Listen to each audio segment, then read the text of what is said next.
Good morning friends. आत्ता वाजलेले आहेत सकाळचे 6:30. 6:30ला सूर्य उगवत नाही हे माहीत नव्हतं, कारण 6:30ला सहसा कधी उठत नाही आणि बघण्याचा प्रसंगही येत नाही. असो, त्यानंतर आम्ही निघालो कुरकुममधल्या स्टँडला. तिथे गेल्यानंतर आम्हाला जास्त वेळ नाही, 10 मिनिटाचं वेटिंग होतं. त्याच्यानंतर आम्हाला डायरेक्ट अक्कलकोटची बस न भेटता आम्हाला सोलापूर बस भेटली. आम्ही डिसाईड केलं की तिथपर्यंत आपण सोलापूरपर्यंत जाऊ आणि सोलापूरपर्यंत जाऊ आणि तिथून आपल्याला डायरेक्ट अक्कलकोट बस भेटेलच. इंदापूरवरती बसचं जास्त नाही, 10 मिनिट्सचा ब्रेक होता. थोडा वेळ थांबलं, थोडंसं इंदापूरचं स्टँडही एक्सप्लोअर केलं. पण जसे आपले पुणे जिल्ह्यातली गावं आणि स्टँड आहेत तसं इंदापूरमध्ये नाही किंवा सोलापूर साईडला नाही हे समजलं. 10 मिनिटाच्या ब्रेकनंतर आमची बस निघाली आता सोलापूरच्या प्रवासाला. आता आम्ही जस्ट सोलापूरमध्ये पोहोचतो. आता स्टँडला उतरणार आहोत. पॅसेंजर्सची उतरण्यासाठी चाललेली गाडी सोलापूरचं स्टँड आलं आहे. सकाळी 10-10:30च्या टायमिंगला आम्ही सोलापूरमध्ये उतरलो. पण टाईम बघून 10 नाही, दुपारचे 12-1 वाजल्यासारखं ऊन जबरदस्त होतं. त्यानंतर तिथे आम्ही पाठीमागे संभाजी चौकात ब्रेकफास्ट करायचा डिसाईड केला. कॉस्टली होता, पण as compare to test breakfast अजिबात चांगला नव्हता. अन्नाला नावं नाही ठेवावीत, बट काय माहिती या साईडचं फूड वगैरे एवढं व्यवस्थित नव्हतं. बट नो ऑप्शन, आम्हाला ब्रेकफास्ट करून पुढे निघायचं होतं. ऊन आणि उन्हाची तीव्रता तुम्ही बघू शकता. ते सगळं झालं, आमचं आवरलं की आम्ही निघालो आता अक्कलकोटला जाण्यासाठी. सोलापूरवरून अक्कलकोटला जाण्यासाठी बस भेटते आणि काहीतरी विथिन 40 मिनिट्समध्ये आपल्याला ती अक्कलकोटमध्ये सोडते.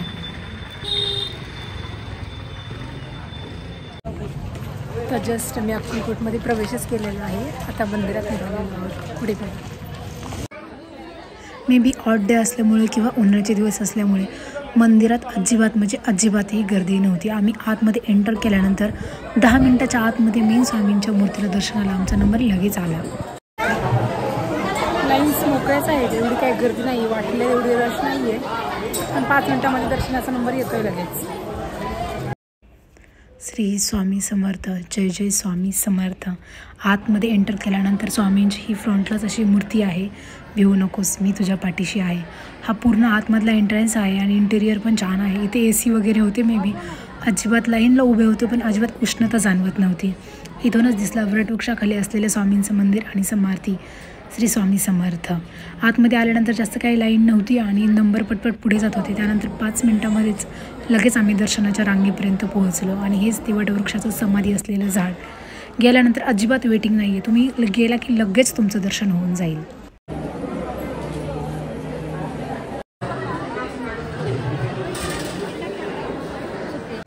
जेव्हा कोणीही स्वामी भक्त इतर अथवा स्वामींच्या मंदिरात दर्शनासाठी येतात, इथे दर्शन झाल्यानंतर या ठिकाणी फ्रेमच्या ठिकाणी फोटोशूट हा खूप मस्ट आहे. जोगेश्वरीमध्ये कोणीतरी आहेत, त्यांनी ही 4000 रुद्राक्षांपासून बनवलेली स्वामींची दिव्य अशी मूर्तीची भव्य प्रतिकृती उभारलेली आहे. सगळेजण तिथं फोटोशूट करत होते. आम्हीही त्या ठिकाणी फोटोशूट केला आणि आम्हाला जे काही स्वामींचं सामान घ्यायचं होतं आणि अन्नदानासाठी जायचं होतं तिकडे आम्ही निघालो. अन्नदानाच्या ठिकाणी तर बंद होतं, तिथे काय आम्ही जाऊ शकलो नाही, त्यामुळे तिथे काही मी शूट केलं नाही. पण स्वामींची जपमाळ वगैरे जे काही आम्हाला घ्यायचं होतं तिथे शॉप्स होतं, तिथे आम्ही या ठिकाणी घेतलं. तुम्ही घेणार असाल तर मी रेकमेंड करेल, घेऊ नका. आपल्याला खूप लुटतात, बाहेरच्या माणसांना काही माहिती नसतं, त्यामुळे खूप टाकाटाकी पण इथे चालू असते. त्यानंतर इथं छत्रपती श्री शिवाजी महाराजांची समाधी आहे आणि त्यासोबत स्वामींची भव्य दिव्य अशी मूर्ती आहे. त्या मूर्तीचं दर्शन घेतलं, तिथे फोटो काढला आणि महाप्रसाद गृह होतं, पण तिथे टाईम नसल्यामुळे आम्ही गेलो नाही. तिथे कुठे पण पहा, भिवू नकोस, मी तुझ्या पाठीशी आहे, याच स्वामींच्या मूर्ती. ते सगळं झालं. नंतर येताना आम्ही इंदापूरमध्ये आलो. दिवस पूर्ण मावळतीला गेला होता. थोडासा काहीतरी स्नॅक्स करूया आणि बस थांबली होती म्हणून आम्ही चहा वडापाव ह्याचा नाश्ता केला, कारण आम्ही आता निघालोच होतो, घरी पोहोचणार होतो. तोपर्यंत ब्रेकफास्ट वगैरे करून घेतला. बसचा पण टाईम संपत आलेला होता. पावसाचं छान असं वातावरण झालं होतं. ते सगळं उरकून आम्ही बसमध्ये बसलो आणि बस आमची निघालेली आहे. बघता बघता आमचा हा अक्कलकोटचा प्रवास पूर्ण होत आला आणि आम्ही कुरकुममध्ये पोहोचलो. तुम्हाला आमचा व्लॉग कसा वाटला नक्की सांगा. चॅनलला सबस्क्राईब करायला